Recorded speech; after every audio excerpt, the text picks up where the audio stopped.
accessibility of the path towards higher education for the greatest number of people possible in our state. Governor Walker and big business want to take away the right of educators to bargain collectively, silencing the voice of students and workers regarding decisions that will affect the rest of their lives. It is a bleak prospect for students like me. By trying to take away collective bargaining rights for public employees, big business is attacking the greatest force of change in our society, public education. With a strong educational system, California has shown that progress can be made towards a more equitable, enlightened, and intelligent society. So students are here today to show solidarity with Wisconsin and with all the public employees who are under attack. We are standing with you today to say we are one. So it's time to save the middle class. It's time to save the middle class of our country, and thank you to all of you who are standing here with us today.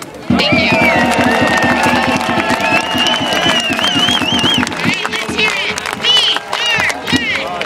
We are one. We are one. We are one. We are one. We are one. We are one. We are one. We are one. We are one. We are one. We are one. We are one. We know that the importance of organized labor isn't just for union members, no matter how many times they say that in the media.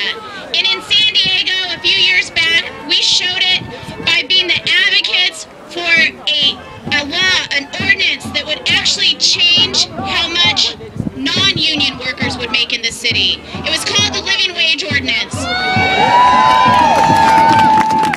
And let's be clear, the Living Wage Ordinance does not help one union worker, but it helps hundreds of non-union workers who otherwise would be making minimum wage while they're contracted with the city of San Diego. We pushed for that, but we had an advocate on the city council who made sure that that happened.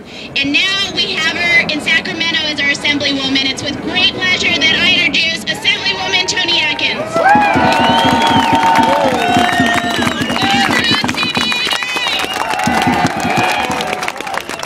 You look beautiful from up here. You're all over. You're all over. We are a union town. We are in San Diego. I am thrilled to be here with my partner, Senator Vargas. Assemblymember Hueso is here. Earlier this week, we stood with you in Sacramento, and you were all over the Capitol, and you were beautiful. And you were standing alongside workers in Wisconsin, because it isn't just about workers in Wisconsin. It's not. It's about every single one of us. Right on! You know, I had a great speech, and actually Loretta Gonzalez gave it. So let me just tell you from my own personal perspective. My parents were union members. My dad was a coal miner. My mom was a seamstress. They worked hard. They supported the union. The union supported them. And you and people before you and my parents worked very hard so that I could go to college and become a middle-class American. And I never dreamed that I would see the day when I would sit in my office yesterday and talk with a registered nurse who could lose her home and not have adequate funds. I mean, a nurse. You know, when I grew up as a kid, and I know many of you understand this, when I grew up, I thought, to be a nurse, to be a teacher, to be a firefighter, to be a librarian, to be a public employee was being middle-class America. What are we doing when we think that we are not going to let someone take that away from us?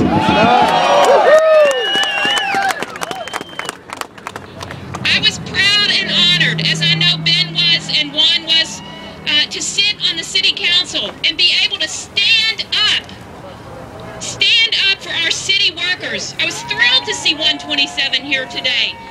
You know, when we were on the city council, we stood beside the workers. I was proud to. There are elected officials who will scapegoat public employees. I did not do that. I will not do that.